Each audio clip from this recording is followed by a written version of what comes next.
Bonjour à tous et bienvenue dans le nouveau critique Cinestolo qui est Mon Inconnu, un film qui l'air de rien a marqué mon année cinéma 2019.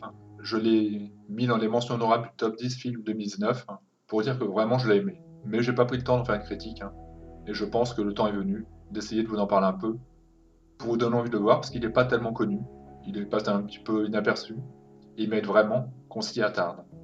Donc de quoi ça parle? Eh bien, ça parle de la rencontre entre Raphaël, un jeune homme, son lycée, je crois, oui, sur les bancs de la fac, qui va rencontrer Olivia. Et très vite, ils vont tomber amoureux l'un de l'autre. Elle, elle est un peu timide, elle est réservée, elle joue du piano. Tout ça ne pourrait être que des détails, mais dans ce film, ça a une importance, puisque par exemple, il va découvrir en suivant le son du piano. Il va écouter des notes de piano, il va chercher à voir d'où ça vient, et puis il va tomber sur cette jeune femme en train de jouer le piano. Et là, très vite, même de dos, il est déjà tombé amoureux d'elle. D'autant plus que tous les deux sont dans le domaine artistique, puisque lui, un peu secrètement, fait des BD. Enfin, son ami sait qu'il fait des BD, je suis même pas sûr qu'il lui ait vraiment montré, mais il sait qu'il écrit des BD. Il a un personnage, il a un univers qui s'appelle Zoltan. Et donc, peut-être qu'il y a ce lien entre les deux qui fait qu'elle peut lui parler de musique, et lui peut lui parler de la BD à venir.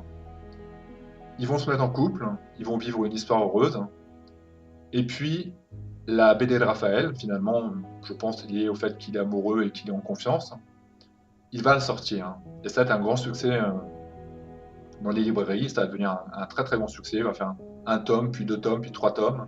Il va devenir très célèbre, tandis que sa compagne deviendra une petite prof de piano. Elle va continuer sa passion, mais elle deviendra une prof de piano, tout simplement. Et le temps passant, Raphaël va devenir de plus en plus éloigné, va s'éloigner de plus en plus d'Olivia, parce que lui maintenant il est célèbre, qu'il est demandé aux journaux, au journal de 13 heures, enfin vraiment il est quelqu'un de très très célèbre. Et il la voit presque plus. Il la voit presque plus. D'ailleurs, à un moment, il lui dit, mais tu ne me vois plus comme avant, tu ne me regardes plus, tu ne m'aimes plus, est-ce que tu m'aimes? Des questions bien légitimes. Et c'est à ce moment-là que va intervenir un élément fantastique qui va relancer le scénario dans une direction complètement euh, inenvisageable. Puisque Raphaël, un matin, va se réveiller dans une chambre, une petite chambre d'étudiant, alors qu'il habitait une grande maison avec Olivia, qu'Olivia ne sera pas présente, et qu'il n'aura plus du tout ses repères habituels.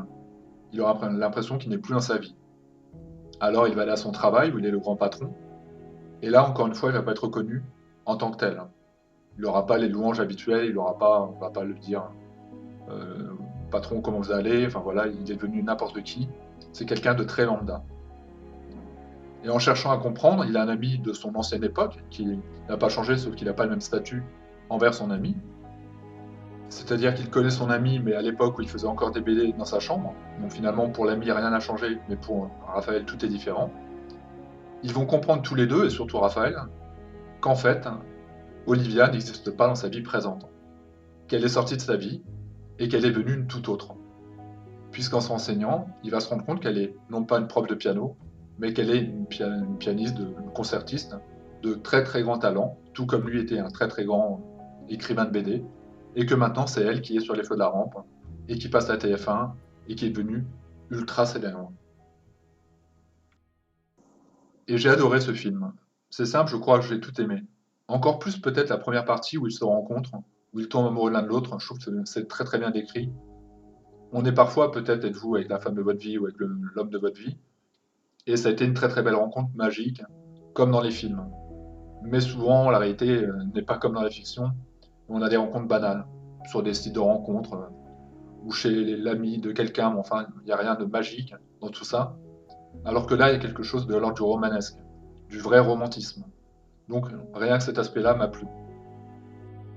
Et si j'ai moins aimé la seconde partie du film, c'est en partie parce que la première partie du film est décomposée sur l'histoire d'amour, la rencontre, et puis la vie en couple, tout simplement, de façon très classique.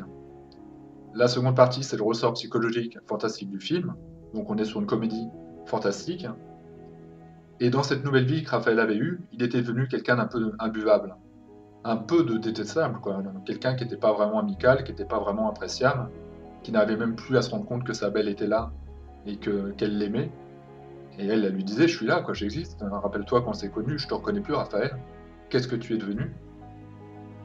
Et donc j'ai du mal avec ce personnage, parce que je ne sais pas vraiment s'il veut retrouver sa vie d'avant, avec le faste qu'elle avait, avec l'argent, la gloire, tout ce que ça amène en termes de reconnaissance, ou bien parce qu'il aime vraiment Olivia, et qu'avant tout, il veut retrouver Olivia. On pourrait se poser la question, lui dire est-ce que tu veux retrouver Olivia? Et dans ce cas-là, on peut t'aider, mais tu n'auras qu'Olivia. Ta vie sera comme avant. Par contre, tu n'auras pas les voitures de luxe, tu n'auras pas la banque avec un portefeuille, tu ne seras pas multimillionnaire, tu es personne, tu es Raphaël.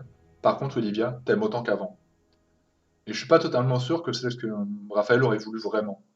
Lui, il voudrait être avec Olivia encore, mais aussi peut-être avoir sa vie d'antan. Il veut encore être riche, il veut encore être célèbre, et dans la vie, on peut peut-être pas tout avoir. C'est peut-être ça la morale du film, c'est qu'il faut réfléchir à ce qu'on veut vraiment, et puis aussi aux multiples chemins qu'il peut y avoir dans un destin. Qu'est-ce qui se passerait si j'avais pas rencontré telle ou telle personne à tel ou tel moment? Qu'est-ce que je serais devenu? Et là, on voit vraiment deux directions différentes de la petite prof de piano. Elle est devenue une grande concertiste, et lui qui était un tout petit auteur de BD qui n'existait même pas, qui était dans sa chambre, qui était devenu un très très grand écrivain, enfin ça se dit pas, mais écrivain de BD, eh bien le destin peut changer comme ça, un coup de dé, tout peut changer. Et quand on a un film français qui se permet de mêler le fantastique, parce qu'il y aura évidemment l'aspect complètement fantastique, presque métaphysique, presque physique quantique, hein, on peut avoir différentes vies dans différents laps de temps, mais en même temps la comédie est plutôt drôle, plutôt bien amenée, avec des situations cocasses et complètement incongrues de par la relation qu'il a avec son ami qu'il comprend pas. Quand il lui dit mais dans l'autre vie, j'étais quelqu'un de riche, j'étais quelqu'un de... Bah, évidemment, ça crée complètement un déséquilibre. Quand on sait allier ces deux ressorts, la comédie, le fantastique, que c'est un film français, eh bien j'ai envie de vous dire, il ne reste plus qu'une chose à faire, c'est de le visionner tout simplement. Je sais pas si j'en ai bien parlé, mais en tout cas j'ai pris le temps d'en parler, j'ai pris le risque d'en parler. C'est jamais simple quand on est comme moi timide de parler des choses. Et croyez-le, je suis timide. Et croyez-le, j'ai du mal à parler. Ça s'entend sans doute à plein de moments. Vous devez vous rendre compte que je fais des coupes entre chaque passage quand je parle. Et encore, même ça, c'est mal équilibré. Mais j'aime parler de cinéma, mais ces films me font vraiment vibrer. Alors le plus important, c'est pas ce que je dis. Le plus important, c'est dans la bande-annonce et elle en dessous. Et ensuite, de la bande-annonce, aller vers le film. Le film, c'est Mon Inconnu, et je vous le recommande, vous l'aurez compris fortement. Merci à vous et à bientôt.